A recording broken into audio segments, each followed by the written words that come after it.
അധർമ്മികളെ തൻ്റെ അടുക്കലേക്ക് വരുത്തി. പോരാത്തതിന് ലോകത്തിൻ്റെ പല ഭാഗങ്ങളിലായി ചിന്നിച്ചിതറിക്കിടന്നിരുന്ന, എന്നാൽ അധർമ്മം പ്രവർത്തിക്കുവാൻ വേണ്ടി കൃത്യമായി യോജിക്കുകയും ചെയ്യുന്ന ആളുകളെ എല്ലാം കൂടി ഒരു സ്ഥലത്ത് കൊണ്ടുവന്ന്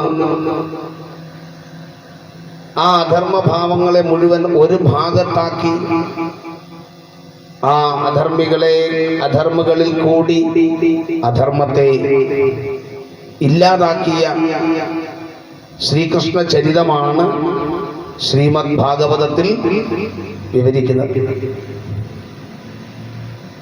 അതുകൊണ്ട് തന്നെ ഭഗവാൻ പറഞ്ഞ വാക്കും ഭഗവാന്റെ പ്രവൃത്തിയും ഒന്ന് തന്നെയായിരുന്നു എന്ന് നമുക്ക് പറയാൻ സാധിക്കും.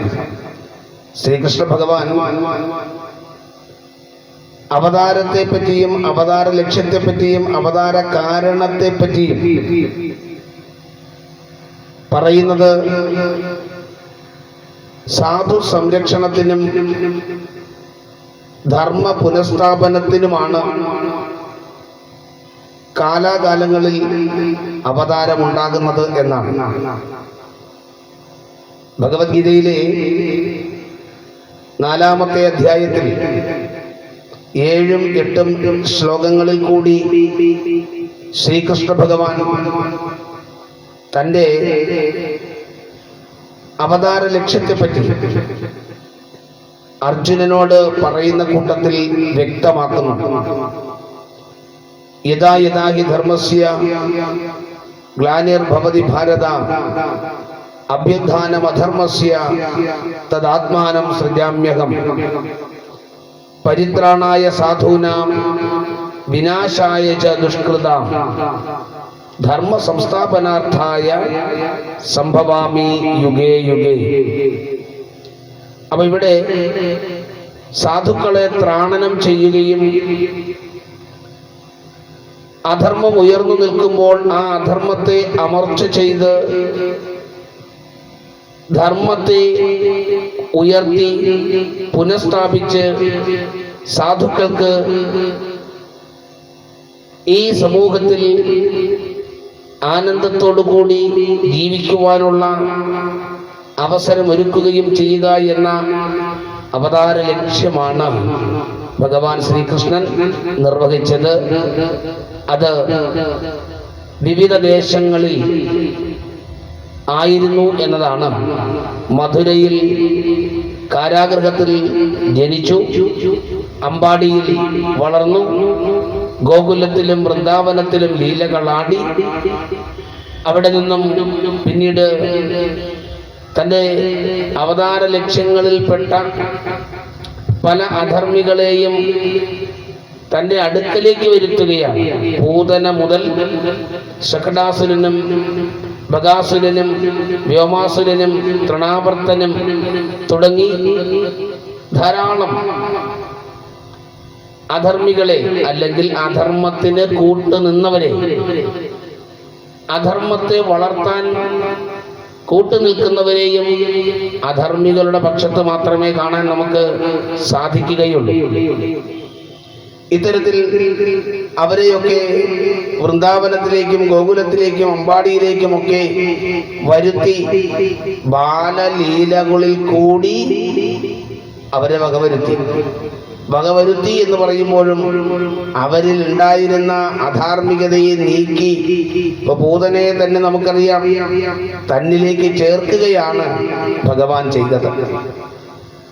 അപ്പൊ ഇങ്ങനെ ഭഗവാനെ കൊണ്ട് ഗുണമുണ്ടായവരാണ്, ഭഗവാന്റെ സ്പർശനത്താൽ ശരീരം ഉപേക്ഷിച്ച് ഒടുവിൽ ഭഗവാനിൽ തന്നെ ലയിച്ചു ചേർന്ന ആളുകൾ. അതിപ്പോ കംസനായാലും ശിശുപാലനായാലും മറ്റാരായാൽ തന്നെയും ഭഗവത് സ്പർശനവും ദർശനവും അവർക്ക് അനുഗ്രഹദായകമായിരുന്നു എന്നാണ് നമുക്ക് ഭാഗവത ചരിത്രം പഠിക്കുമ്പോൾ, ഭാഗവത ചരിത്രത്തിൽ കൂടി സഞ്ചരിക്കുമ്പോൾ, ശ്രീകൃഷ്ണ കഥകളിൽ കൂടി സഞ്ചരിക്കുമ്പോൾ നമുക്ക് മനസ്സിലാക്കാൻ കഴിയുന്നു. അപ്പൊ അത്തരത്തിൽ ധർമ്മ സംരക്ഷണത്തിന് വേണ്ടി വളരെ കൃത്യമായി യോജിക്കേണ്ടവരെ കൂടെ കൂട്ടിക്കൊണ്ട്, അതാണ് പാണ്ഡവർ, അവരോടൊപ്പം നിന്ന് അല്ലെങ്കിൽ അവരെ ഒപ്പം നിർത്തിക്കൊണ്ട് അധർമ്മികളെ ഇല്ലാതെയാക്കി. ഗോകുലത്തിലെയും വൃന്ദാവനത്തിലെയും അമ്പാടിയിലെയും ഒക്കെ ലീലകൾ കഴിഞ്ഞതിന് ശേഷം നേരെ മധുരയിലേക്ക് എത്തി കംസനുമായിട്ടുള്ള ഏറ്റുമുട്ടലും അവിടെ വെച്ചും അധർമ്മത്തിന് കുടപിടിച്ചിരുന്നവരെ ഒഴിവാക്കി. അപ്പൊ അത് കഴിഞ്ഞാൽ പിന്നീട് മാതാപിതാക്കളെ കാരാഗൃഹത്തിൽ നിന്നും മോചിപ്പിക്കുകയാണ്. അപ്പൊ ഒരു വിദ്യാർത്ഥിയാവട്ടെ യുവാവാകട്ടെ എന്തൊക്കെയാണ് തൻ്റെ ജീവിതത്തിൽ പാലിക്കേണ്ടത് എന്ന് തൻ്റെ ജീവിതം കൊണ്ട് കാണിച്ചു തന്നയാളാണ് ഭഗവാൻ ശ്രീകൃഷ്ണൻ. പിന്നീട് മാതാപിതാക്കളുടെ നിർദ്ദേശാനുസരണം വിദ്യാഭ്യാസത്തിന് പോകുന്നു സാന്ദീപനി മഹർഷിയുടെ ആശ്രമത്തിൽ. വിദ്യാഭ്യാസത്തിന് ശേഷം തിരികെ വന്നു. മധുരയെ ആക്രമിച്ചുകൊണ്ട്, അല്ലെങ്കിൽ ശ്രീകൃഷ്ണൻ ഉള്ളത് കൊണ്ട് മാത്രം ജരാസന്ധാദികൾ മധുരയെ ആക്രമിച്ചപ്പോൾ അത്തരം ആക്രമണങ്ങൾക്ക് കൂട്ടുനിൽക്കാതെ, അല്ലെങ്കിൽ ആക്രമണങ്ങൾ കൊണ്ട് ഒരു സമൂഹത്തിന്റെ സമ്പദ്ഘടനയിലും സാമൂഹിക വ്യവസ്ഥയിലും സാംസ്കാരിക മേഖലയിലും ഉണ്ടാകുന്ന നഷ്ടങ്ങൾ അത് ബോധ്യമായതുകൊണ്ട് അദ്ദേഹം മധുരയിൽ നിന്ന് മാറി താമസിക്കുവാൻ തീരുമാനിക്കുകയും അങ്ങനെ ആർക്കും ബുദ്ധിമുട്ടുണ്ടാകാതെ, ആരുടെയും ഒന്നും പിടിച്ചടക്കാതെ ഭഗവാൻ തന്റെ സുഹൃത്തുക്കളും ഒക്കെയായി ചേർന്ന് കടലിൽ ആണ്ട് കിടന്നിരുന്ന കുശസ്ഥലി എന്ന സ്ഥലത്തെ അവിടുത്തെ കടൽ ജലമൊക്കെ മാറ്റി ശരിക്കും നല്ല ഒരു പട്ടണമാക്കി മാറ്റി ദ്വാരക എന്ന പേര് കൊടുത്ത് ആ പട്ടണത്തിൽ എല്ലാവിധമായ ആധുനിക സജ്ജീകരണങ്ങളുടെയും ഒരു കാഴ്ച അവിടെ കാണാൻ സാധിക്കും. അവിടെയായിരുന്നു പിന്നീട് ഭഗവാൻ വസിച്ചത്. അപ്പൊ ഇങ്ങനെ ഓരോ വ്യക്തിയും ഓരോ പ്രായത്തിൽ നിർവഹിക്കേണ്ടതായ വസ്തുതകളെ ജീവിതം കൊണ്ട് കാട്ടിത്തരുന്നു. ആനന്ദിപ്പിക്കേണ്ടവരെ ആനന്ദിപ്പിക്കുന്നു, രസിപ്പിക്കേണ്ടവരെ രസിപ്പിക്കുന്നു.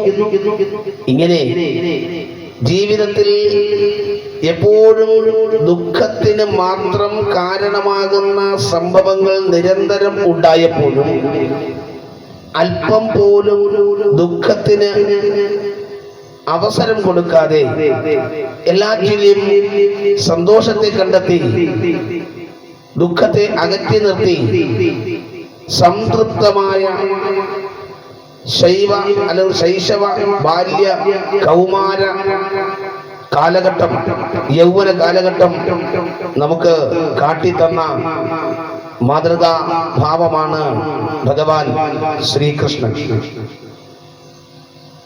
ആ ശ്രീകൃഷ്ണന്റെ ചരിത്രം ആധികാരികമായി സമൂഹത്തിൽ എത്തപ്പെടുമ്പോഴാണ് വ്യാജമായി പ്രചരിപ്പിച്ചുകൊണ്ടിരിക്കുന്ന തെറ്റിദ്ധാരണാജനകമായ വസ്തുതകളൊക്കെ മാറ്റപ്പെടുകയുള്ളൂ. അതിന് ഭഗവാന്റെ വാക്കുകൾ കൂടി നമ്മൾ പഠിക്കേണ്ടതുണ്ട്. അതുകൊണ്ടാണ് ശ്രീകൃഷ്ണനെ അറിയാൻ ആഗ്രഹിക്കുന്ന, ശ്രീകൃഷ്ണനെ പഠിക്കാൻ ആഗ്രഹിക്കുന്ന, ശ്രീകൃഷ്ണനുമായി നമ്മുടെ ആശയങ്ങളെ സംവദിക്കുവാൻ ആഗ്രഹിക്കുന്ന ഏതൊരാളും കൃത്യമായി പഠിച്ചിരിക്കേണ്ട ഗ്രന്ഥമാണ് ശ്രീമദ് ഭഗവത്ഗീത. കാരണം ഭഗവത്ഗീത ഭഗവാന്റെ ഉപദേശങ്ങളാണ്. ആ ഭഗവത്ഗീതയിൽ കൂടി ഭഗവാൻ സമൂഹത്തിന് പകർന്നു തന്ന ഉജ്ജ്വലമായ സന്ദേശങ്ങൾ അതെന്താണ് എന്ന് മനസ്സിലാക്കുമ്പോഴാണ് ആരാണ് കൃഷ്ണനെന്നും എന്താണ് ശ്രീകൃഷ്ണ ഭഗവാന് ഏതൊരു കാലത്തും ഈ പ്രപഞ്ചത്തിലുള്ള പ്രാധാന്യമെന്നുമൊക്കെ നമുക്ക് മനസ്സിലാക്കുവാൻ സാധിക്കുകയുള്ളൂ. അപ്പൊ ആ ഒരു പഠനം നിർവഹിക്കുവാൻ സമൂഹത്തിന് കഴിയുക എന്നത് തന്നെയാണ് ഏറ്റവും ഉത്തമമായ കാര്യം. അതുകൊണ്ട് തന്നെ അടുത്തറിയാൻ, അദ്ദേഹത്തിന്റെ വചനങ്ങളിൽ കൂടി സഞ്ചരിക്കുവാൻ എല്ലാവർക്കും കഴിയട്ടെ എന്ന് മാത്രമാണ് നമുക്ക് പറയുവാനുള്ളത്. ശ്രീമദ് ഭഗവത്ഗീത പഠനം, പാരായണം, അതിന്റെ ശ്രവണം, അതിന്റെ മനനം ഒക്കെ ഓരോ വ്യക്തിയിലും വ്യക്തമായ പരിവർത്തനത്തിന് കാരണമാകും എന്നതിൽ യാതൊരു തർക്കവും ഇല്ല.